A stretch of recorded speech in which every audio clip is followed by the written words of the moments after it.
So we are going to make a start now. You are in the chat this afternoon about home education and your local authorities, do's, don'ts, and pitfalls.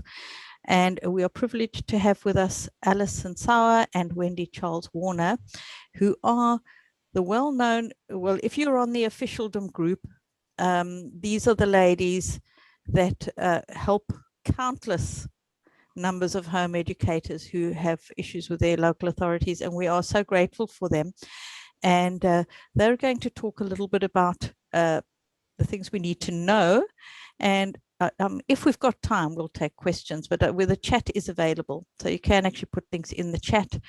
And they are around on the app to some extent. I don't know how busy they are on the app, but if we need to follow up anything with them, you know, you can do that. So I'm going to hand over to you then. Hello. It's lovely to meet you. I'm the chair of the Centre for Personalised Education. My name is Alison Sauer. I know on the slide I've got them swapped over, but I didn't want to give either of us precedent over the other one, so and the logo looked better on the left for CPE, so that's why that's happened. So I'm the chair of the Centre for Personalised Education, and we deal with all types of education that are not mainstream, as well as critiquing the mainstream education. We're a national charity, possibly even an international one, I suppose. Small membership, but big impact. Wendy, do you want to introduce yourself? I'm Wendy Charles Warner. I'm a trustee and secretary of education otherwise. I first started home educating so many decades ago that I'm probably older than anybody else. In addition to that, I'm an independent academic researcher in the field and a member of the government expert witness panel for home education. Education Otherwise is the oldest and longest standing charity supporting home education, and we work closely with the Centre for Personalised Education. Alison and I set up and have run for many years the online group Home Education and Your Local Authority, with the sole purpose of hoping one day to never be needed. Ha ha. Right. Okay, well, we'll get straight into it because what time do we need to finish by, Juliet, so I can gauge it? Around 3:15, 3:20. Okay, right. Okay, so we'll whack on with this. Okay, there we go. So here's the do's, don'ts, and the pitfalls, and then I've got a little bit about complaints later on. So we'll go through each point and we'll give you an example for each point of what we mean, because these are prompters, and I will, like Randall did last night, what I will do is I'll convert this to a PDF and upload it for you, Juliet, later. So it's just a prompt. This isn't comprehensive. I'm not the kind of person that likes to just read off a slide, and neither is Wendy. So this is the way we do it. Okay, so promptly respond to contact from the LA. Wendy, what kind of issues have we had with that? Parents who are coming to us and saying, well, I got this letter 2 months ago and I didn't have time to respond to it, and I don't understand why they've sent me a formal notice. We do always respond promptly, because the local authority has the right to take formal action if you don't provide any information. That's right. And if they're asking, for example, for a report, and you know that you can't do a report in the next 7 days, which nobody normally could do, just respond and say, I will send my report by, and then a reasonable length of time, no longer than about 3 weeks, we would say. Okay. So insist all contact is in writing. Wendy? The reason for this is if you make a telephone call, first of all, you don't have a record of it. Secondly, it can be misrepresented by either party. And thirdly, education officers do this all day. They're not going to remember what they said to you as an individual. Keep it in writing.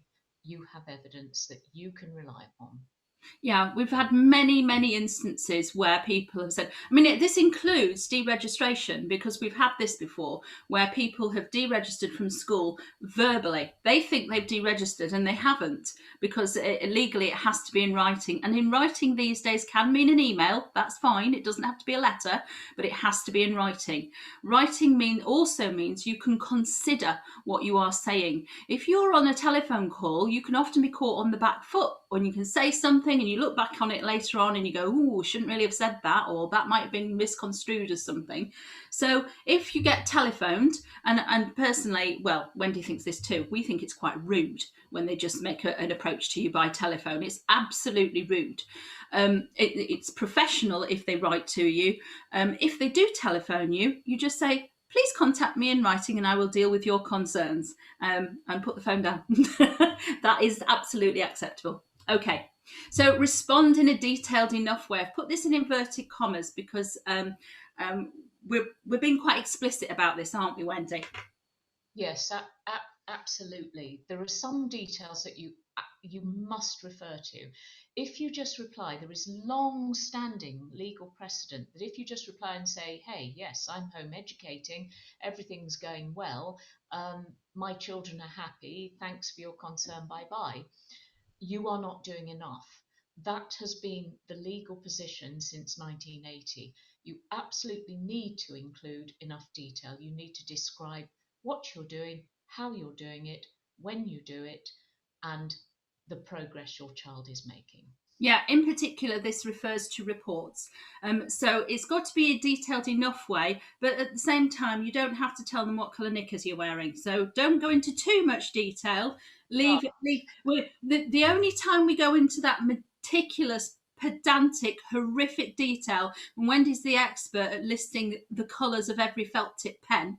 On a report. We have done this in the past. If they keep coming back and saying it's not enough detail, it's not enough detail, then we go to the ridiculous extent of them knowing what weights of paper you have in your house and the colour of every felt tip pen, just to highlight how ridiculous they're being.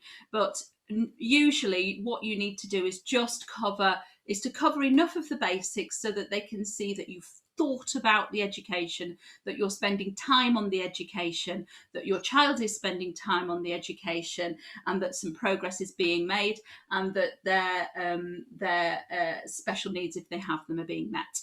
Okay, so be polite. Oh my goodness me, Wendy, give me an example. Can you think of one? Oh gosh, yes. There is a difference between being polite and subservient, and be polite is really, really crucial.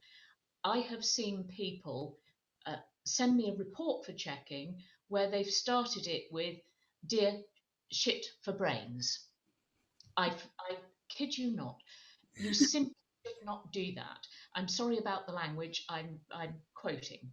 You start off, you are respectful. You always start from a point of respect. Even if the person that you're writing to has not been respectful to you, you nonetheless are polite and respectful.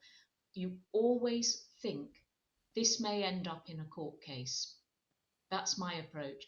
So if you go into a court case somewhere down the line and you are calling the person names or being rude to them or making accusations against them, then you are going to look not terribly good. You've got to work from the stance of being on the moral high ground. And Wendy's favourite phrase, you catch more flies with honey than you do with vinegar? Absolutely. There we go. So get your response checked for grammar and punctuation. Seriously, guys, if you are educating your child and you send in a report that's absolutely littered with lack of punctuation, we've seen letters that are a single page of A4, a solid single paragraph, only 2 sentences in it. No punctuation whatsoever, no capital letters, no commas, no breath in between. If you send in something like that, the first thing that the education officer is going to do is say, how the heck can this person educate their child? Now, that may be prejudice, and you might be dyslexic, you might have a tutor for your child. All of that is perfectly acceptable, but at the front face, they are going to judge the book by its cover. So for goodness sake, get your response checked for grammar and punctuation.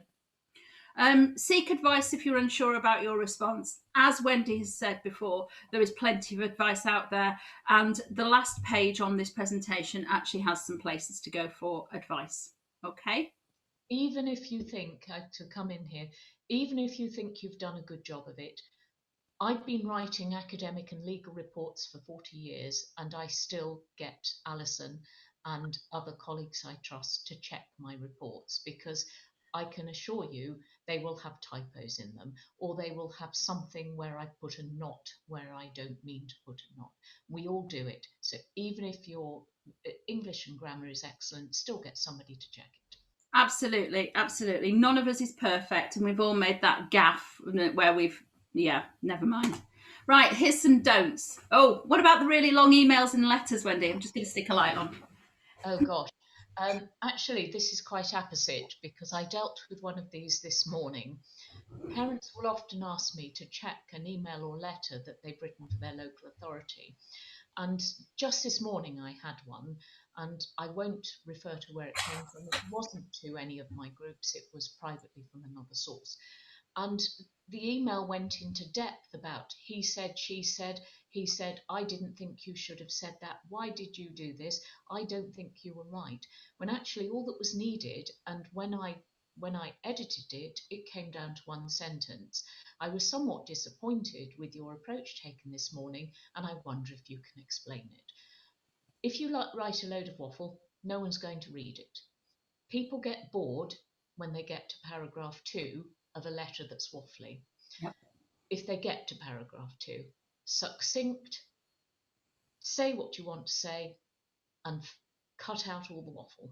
Absolutely. And if there is something where you do have to put a long-winded explanation into something, then what you need to do is you need to have that long-winded explanation at the end, and at the front you need to basically have what we call an executive summary. So it's really important, the format of how you speak to the LA. Under most circumstances, try to make something no longer than 2 or 3 short paragraphs, and that's it. But and other circumstances, very rarely you'll need to put some detail in which case that becomes, and in fact, so often that detail is better put as an attached document, for example, rather than in the body of the email. So emotion in correspondence. Oh, Wendy. Oh gosh, yes, yes. Put your emotion into your correspondence and you look rather silly, to put it very bluntly. When you read something that somebody's written and they're saying, you were picking on me, I don't know why you're picking on me. Why did you say that to me? You were being bitchy to me. No, these people are doing a 9 to 5 job. They come in, you're just another person they're dealing with as part of their job. They don't have any personal animosity to you, and they're not particularly interested in your feelings about them either. All they want you to do is be respectful to them, and all they think that they are doing is being respectful to you. Put emotion in, and you lower yourself in their esteem, and you make yourself look silly. Yes, and particularly if you get angry and defensive and things like that, that can backfire very quickly. And what we've had off the back of reactions like that, and again, this is why it's really important to keep things in writing where you can, because you can remove that emotion. You can always write that piece of correspondence that you would actually like to tell the person, the things that you would like to say to them. By the way, just a warning hint from experience: when you do that mock one, don't stick the email address in first, because you might press send by accident, and then you're screwed. But do take all the emotion out of the correspondence. Don't make yourself sound like some kind of piece of emotional baggage, because the other thing that happens is sometimes people get referred to social services off of the back of that kind of, well, it's not even sometimes, is it, Wendy? It happens quite often. It's quite often. If you are the type of person who is creating those very emotional, waffly responses, granted, we understand you need to get it off your chest, but get it off your chest not in that direction. Get it off your chest some other way. Okay, splitting hairs or nitpicking. Now, this often happens. So we deal with a lot of special needs families, particularly families where the one or both parents may be autistic. And again, this is where it's really important for you to get stuff checked. An autistic, we have a few ladies who've got into trouble with social services in the past, just because they're autistic and the local authority doesn't understand that their autism means they want to see everything in black and white, and they want the detail so that they can understand the detail. And unfortunately, if we can avoid that, we avoid a lot of other pain later on down the line. So again, if you get your thing checked, we can see, or whoever's checking it can see whether you seem to be splitting hairs or focusing on the wrong things. The other thing that happens, if you start splitting hairs or nitpicking, you might be focusing on something that's not important when the bigger picture is what's important, you know? So you might focus on, oh, you turned up at my house 10 minutes early, whereas actually the real problem was that you came in through the door and you upset my child. So, you know, it's you pick your battles, I think would be the way that I would say that. Absolutely, that's a really important point. When parents will pick up on something very, very minor in the actions of a local authority officer, which really is irrelevant. And it's sometimes, if you do have an autistic or a neurodiverse brain, it's sometimes difficult to move away from that focus on something, and that can be perceived by professionals that are dealing with you as you having a problem rather than you simply being a little different. So yeah, and please don't interpret this as us saying that anybody's lesser than anybody else. We're not, and it's not fair. It's not right that local authority officers don't make reasonable adjustments and things like that. But we have to deal with things in a pragmatic way. We don't have an ideal world, and we cannot change those people on a case-by-case basis with an individual. So our advice is always to take the pragmatic approach, and to just like giving them just enough information. The pragmatic approach is the right approach. If you want to tackle prejudice against neurodiversity, etc., do it as a group. Don't do it on an individual basis, because therein lies a fast route to social services intervention. Okay, so, and again, with name calling or making things personal or accusatory, gosh, the number of times, Wendy, I've come across a complaint or a piece of correspondence that the people are very, very frustrated, very emotional, and they start calling the local authority officer a liar. Yep, the term liar, never, ever, ever use the term liar in correspondence. The person has misunderstood or appears to have misrepresented or hasn't quite fully grasped the situation. You don't call them a liar. Yes, this comes from Wendy and I have quite a lot of legal experience. Wendy a lot more than me, but we do have a lot of legal experience, and you basically, you don't want to say something that you would be told off for in court. So yeah, you always have to imagine that, and this is not to make anybody paranoid, because it doesn't usually go wrong, but you always have to imagine that if it does go wrong and you need to use stuff as evidence, will it be okay, or will it make you look bad? Because at some point in the future you may have to look back on that stuff. So just be mindful of the language used, etc. These people are not your friends. They are professionals doing a job, and what you want them to do is you want them to feel like they have done their job, and you to feel safe and secure, and that you're protecting your children. Okay. I often actually say to people, the honey and vinegar expression works with professionals as well. They want something from you, and it's much easier to get through that relationship, which you have no choice but to have to a degree, by just giving them what they want in a polite format and recognizing that they are doing a job. It's not about you. Yeah, absolutely. We've talked about punctuation in the last slide. Yes. So, pitfalls, communicating by phone, we've talked about that. Now, giving in to demands outside of law or guidance, this is a really difficult one, because we know that in parts of the country there are local groups who are very upset with people who take a stand against what we call the ultra vires actions of a local authority. That is where a local authority is making demands outside of law or guidance, outside of their remit, if you will. They're asking for more than they are allowed to ask for. And we know that some local groups get very upset when there are other local people saying, no, I'm not going to do that. And there's this idea that you are rocking the boat. But there's a mission creep, isn't there, Wendy? Absolutely, absolutely, the mission creep, and we've seen it. We've seen it. There is. I won't give the name of the particular local authority, but a new education officer started there some years ago, and started asking for samples of work. And when parents gave samples of work, they were sent to a teacher, and every single sample of work was described as indicating the education wasn't suitable. We actually started to encourage parents to send in when they'd only recently become home educated, to send samples of work that their child had done in school, and every one of them came back from this teacher as not suitable. And we left it to escalate, and that came to the point where they were asking for copies of work covering 6 months, then 12 months. That is going to cause difficulties. If you comply with an unlawful request, what you are doing is legitimizing that unlawful request.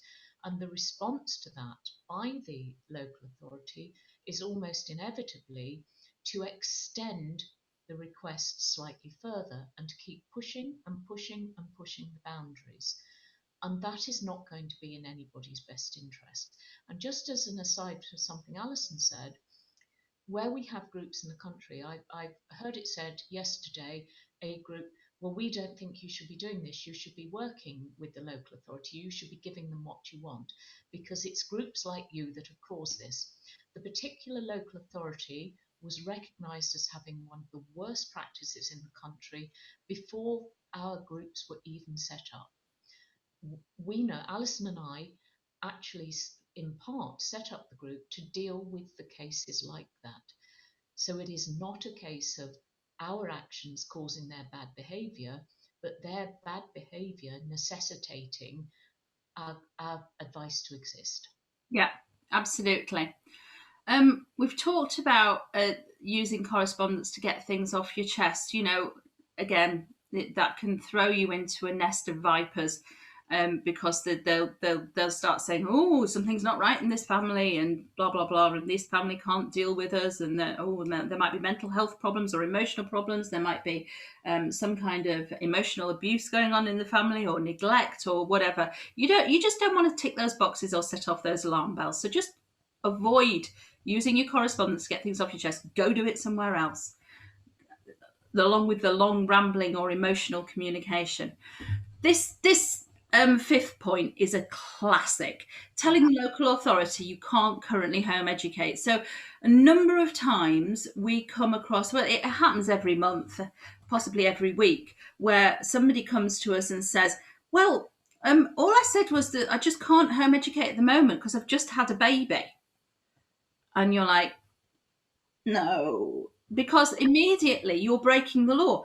And home education isn't like that. It ain't like that, folks. We know home education happens even if you're not sitting at a kitchen table doing some books. You know, you've just had a baby. What's to stop you reading books to your other child? What's to stop you talking about things? What's to stop you, your other half, taking them down into the kitchen and helping cook dinner? Or there are lots of things that can be done if your normal amount of, or your normal approach to home education is disrupted by an event such as illness or having a baby or whatever, moving house, whatever it may be. It's very important that the education continues, and it's very simple to keep that education continuing.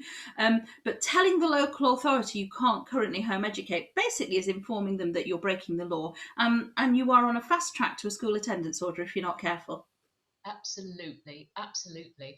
And think about it. You're having a baby. So if you say to the local authority officer, oh, I haven't been able to home educate because I'm having a baby, you're breaking the law. But if you say to the home education officer, oh, I've just had a baby, it's been a marvellous experience for the children because they've been able to learn about how the baby develops. They weren't there when the baby was born, but I told them how the process worked. They've learned about how human reproduction. We've looked at reproduction in animals, and we're looking now, they're now studying baby growth, feeding, and changing. It's been such a marvellous opportunity. Yes, exactly. So alter the education to suit if a life event happens that means that you can't do it the way that you normally do, and then go back to the old way of doing it if that's what you want to do later on. The education never stops. It may morph into something that looks slightly different, but the education never stops. Okay, Wendy, this is but my local authority office is really nice. Absolutely. Right. There are a couple of aspects to this. One is that person might actually be very nice, but when they leave and the turnover is quite high, the next person might not be, and their expectations of you will be similar. And you might not want them in your home. You might not want to deal with them in the same way. The other aspect of it is that people may not be aware, but taking it to social services, and the training is quite similar in some respects. Part of their safeguarding training is to persuade you that they are your friend, because that gets you, it loosens your tongue, and it gets you to say things like, oh, I haven't done any education because I've just had a baby. It's tongue loosening for you. So remember, you can be friendly, but they are not your friend. Absolutely, absolutely. Yeah, and they won't keep your secrets, so don't give them any. Oh gosh, no. Right. So, heck, complaints. So we put an extra section on. After talking with Wendy, we realised that we really needed a sort of, when things go wrong, you need to make a complaint, and quite often, if you've never made a formal complaint before, it's quite a daunting prospect, but it's very simple to make a formal complaint. And there's 2 slides on this. These are our hints and tips. One, always be concise, stick to the point, don't make it rambling. Like I said before, if you're making a complaint, for example, put the executive summary on. Maybe if you need some detail, add that as an appendix, etc. Bye, Lisa.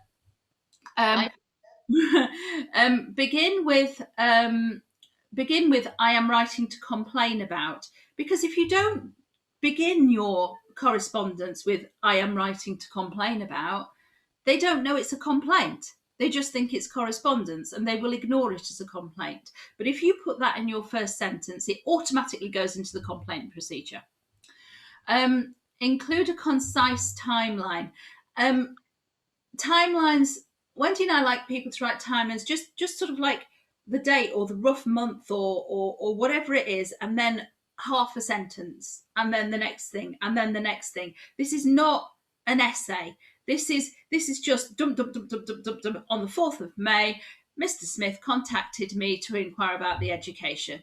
On the 10th of May, Mr. Smith turned up on my doorstep unannounced, blah, blah, blah, blah. Okay.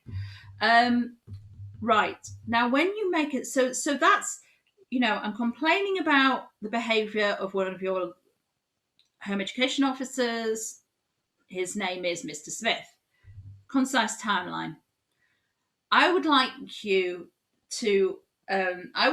Smith to apologise to me and to undertake not to turn up unannounced on my doorstep, and to undertake to correspond with me in writing. I would like to.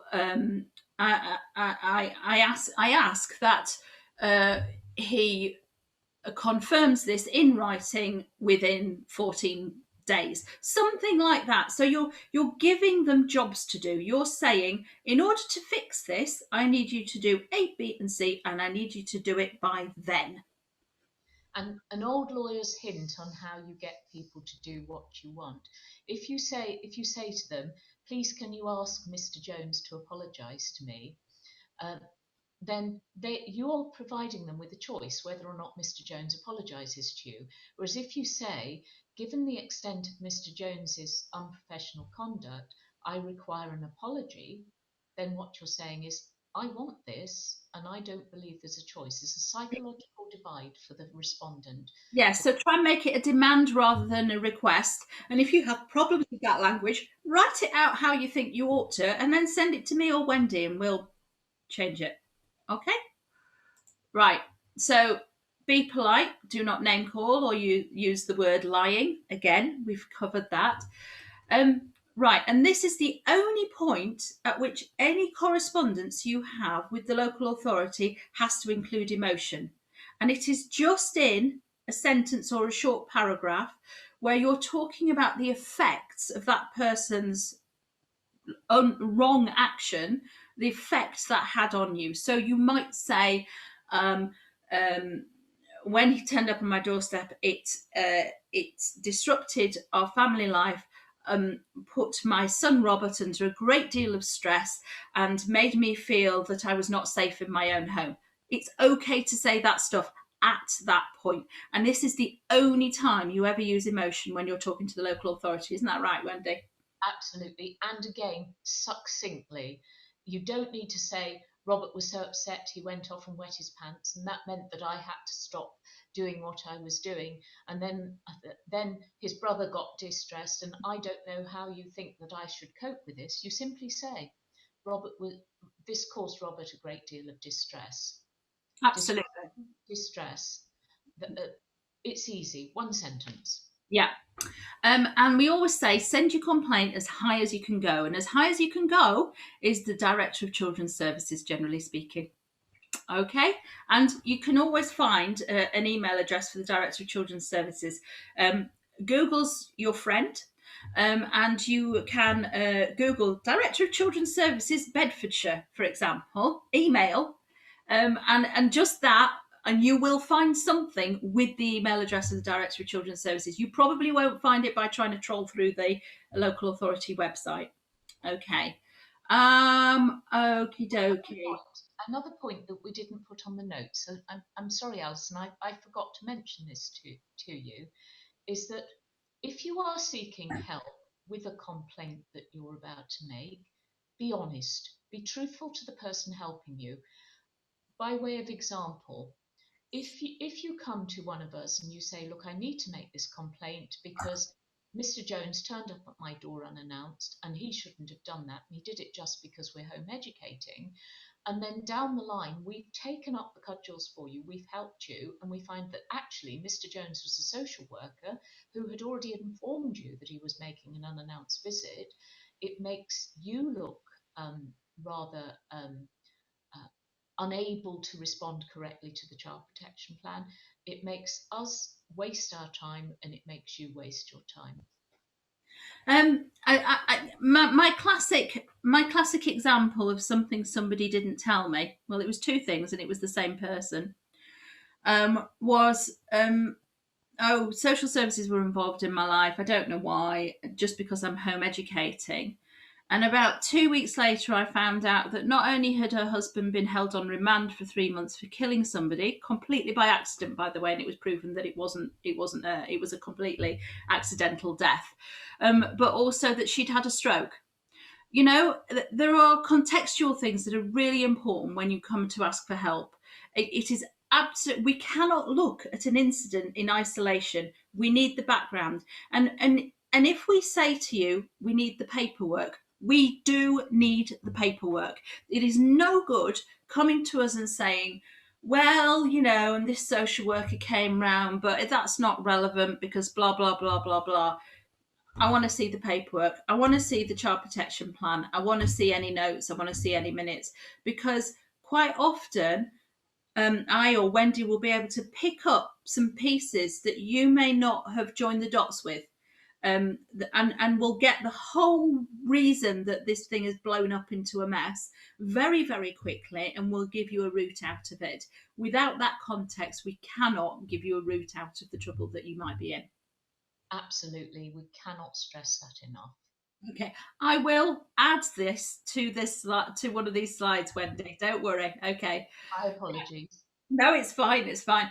So there are a lot of help groups. This is our Facebook group. There are lots of other national Facebook groups that exist. Ours is specifically set up to give very technical advice regarding dealing with the local authority. It is not a place to come to say, oh, Johnny isn't learning fractions very well. Do you have any advice? We don't do that in our group. We do dealing with the local authority, we do separated parents issues, we do all of that jazz. We do all of that sort of legally stuff and the technical stuff when it comes to dealing with the local authority. Yeah, a home ed clinic. I think that's probably a really good way of putting it, Juliet. Very good. Good way to phrase it. The other side of that as well is that at the very beginning, when we set up this help service, we were getting people coming to us and saying, I'm really worried because I've read on such and such a group that somebody had this trouble and I think this is going to happen to me. So if you take these complex but unusual problems to an ordinary support group, what you do is you cause fear to other people, you normalize it for other people, and it also muddies the water for you, because you're not actually asking somewhere that is geared up for that specific purpose. So recognize the separation, come to us for help, come to us for advice. We don't want to know about Johnny's fractions. We want to know what the help is, and the other group doesn't really normally want to know about your troubles unless they're minor things like how do you write a deregistration. Yeah, but beware that when you come to our group, you will see a whole load of horrible things happening to people, but because they're all concentrated in our group, that's why, and because that is the purpose of our group. That does not mean that everybody gets treated like that in any way, shape or form. It's just a tiny percentage of people that come a cropper. So Education Otherwise has a helpline and also has some fact sheets, and I've put the website up there. And I've got to do a plug. I'm sorry, Julia. It's just the thing, you know. So if you want to give a little bit back, why not join either of us or both of us? You know, and those little bits of cash that we charge every year to be members of our organisations, they have a massive impact. Wendy and I and our organisations have quite a disproportionate impact on things in this country. I mean, I know I'm blowing my own trumpet, but CPE has basically saved flexi schooling over the past 12, 15 years. Both EO and CPE have fought tooth and nail. You wouldn't believe how many meetings Wendy and I are in a week at the moment.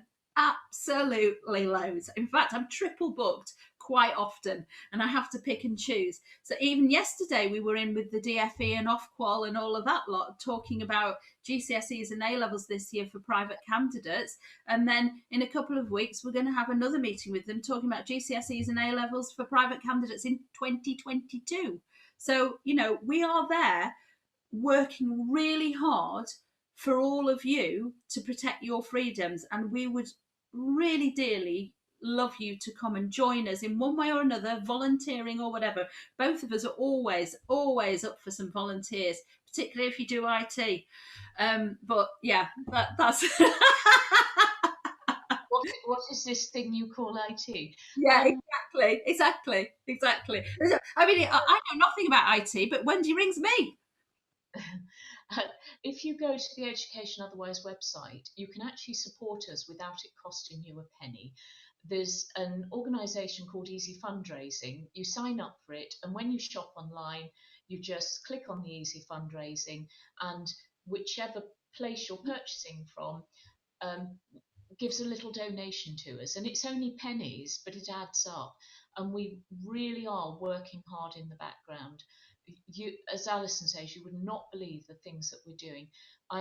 Yesterday I sat through a meeting, and at the same time I was checking through legal precedents for a state court statement for a home educating mum that had to be done that day. So that's the sort of thing that you don't see. And yes, we need your help, and we'd also like to hear your questions. How was that for timing, Juliet? That's brilliant. Shall we stop the screen share? Then we can perhaps look at everybody. Absolutely. And how's that? That's great. I know that we have a lady with us that I was chatting to earlier, who's actually from South Africa, Karen van Oostrom, and she's been very involved. Her family have been very involved with home education for many years pretty much doing what you guys do. Her husband did it for many years. And I know Karen is kind of trying to think, how do you deal with social service issues? So I don't know, Karen, if you wanted to kind of say what was on your mind or ask. Thanks, Juliet. From what I've heard now, I couldn't hear everything, but from what I've heard now, I've seen that your dealing with social services are much more developed than we are here. So, but we've seen that since the lockdown, some provincial education departments in South Africa seem to have been using social workers to sort of pick up on all kinds of issues that they think are issues with homeschooling. So it was very interesting for me to hear how you deal with that. And I think we might be in contact sometime. I would love to pick your brain sometime. Yeah, feel free. Are you on Facebook, Karen? Yes, I am. Right, come and find. I'm called by my real name on Facebook, and there are not many of us. I can tell you that. I'm the only one. I can put you in touch as well. I can connect you. I thought it would be good. And Karen, let's just Zoom sometime, you, me, and Wendy, and we'll just have a really good chat about it over a cup of tea. Okay? Yes. What I would love to do is just to involve the social worker that's working with the trust. She's a qualified social worker, and I think she also has questions that she would love to discuss with someone with more experience like you two. Absolutely, and it's not just the experience that we have, because for example, I'm one of the professional advisors for a couple of PhDs that are to do with researching home education and safeguarding. That it's, we are deeply in there with the research as we speak. So we do have proper statistics. Wendy's done some fantastic surveys and research and gathering of information that shows how dangerous or otherwise home education actually is compared with going to school. So all of those things where we can sort of do a bit of myth busting, but with proper evidence. Okay? Yeah. Oh, thank you. Yes. A very brief synopsis of how we deal with social workers. Again, respectfully, carefully, and in an evidence-based way. Yeah. Thank you. You're welcome. Anybody else? Any questions for Wendy and Alison? But it'll have to be quick, like 5 minutes. I've got a comment or something. Can people being very open on a social media to each other cause trouble? Because, you've put it in writing to a friend and it's leaked. It was maybe on a visible wall. I don't know. Do we need to be cautious with how we share things with each other in a visible way? But the cautious about some things and not about others. So a lot of people they're very funny about telling people what they're doing that's good. I mean, by all means, celebrate the good. Robert went to forest school today and so got his whatever exam. Celebrate the good stuff. Do not have a rant about your social worker or your local home education officer on your Facebook wall. Now, it's we have a rule within our group. You can come and rant about them on our group. No problem whatsoever. No names. That's the rule. No names. So we're very precious about our group. We try very, very hard to exclude anybody from a local authority, etc., anybody who's not home educating or not intending to home educate, and we do go to the nth degree to try and weed out anybody but nowhere. If you put something on the internet, it is there forever. Never, ever, ever forget that.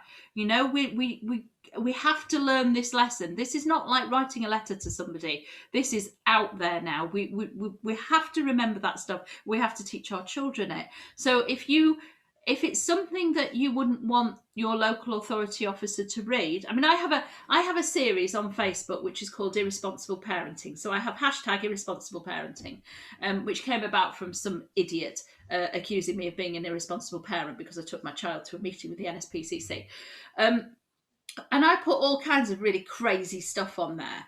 you know, that my daughter might have done, or something like that, you know, making her drag the shopping round on a sledge or something like that.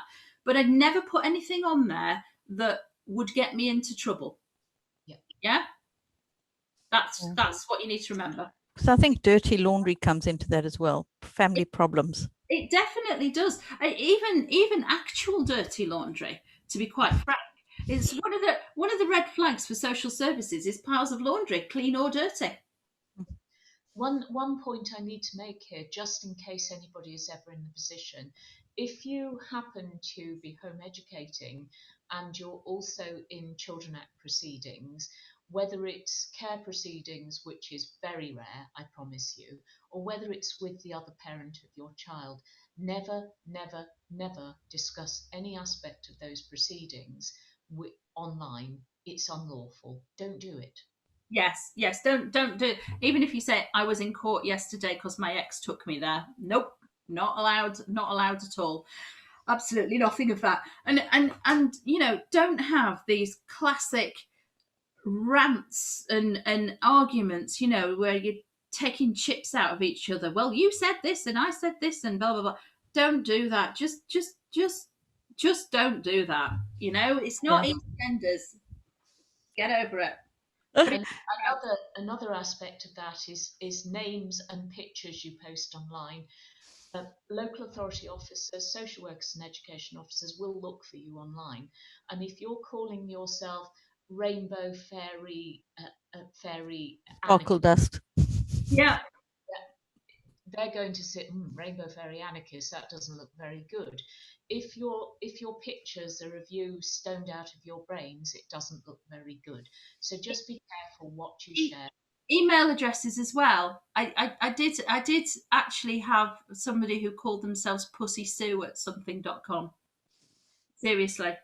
And when I said to her, you know what, you're in trouble with the local authority, why the hell do you have that? Oh, I didn't realise I had to have a professional email. Just your name and a number at gmail.com. Anything will do. Don't do this stuff. It's not the place to have I did have a rainbow fairy once. Rainbow unicorn fairy I had. Well, I've actually had a unicorn rainbow fart from one woman. Exactly. Okay. I think on that illuminating note, we should end the session, because we've got the Portsmouth group in at 3:30 discussing how their community came together for the judicial review. So we will end the session now. Thank you, everybody. Wendy, last words? Can I just plug here? The Portsmouth group are coming on. Please go to the Education Otherwise news section. You'll see my latest very short piece of research on the Portsmouth situation. Brilliant. And thank you so much, both of you, for coming on. I know people have been delighted to see the faces behind that Facebook page and all the good, solid advice and support people get there. The work you're doing, I know, is really, really appreciated. Anyway, and we hope to see you a lot on the app and just responding. I know people would love to ask you more questions. And I'll see everybody at 7 tomorrow. Brilliant. Yeah, she's doing the presentation tomorrow evening, so that's great. Okay, take care, everybody. Bye. Bye-bye. Thank you. Bye.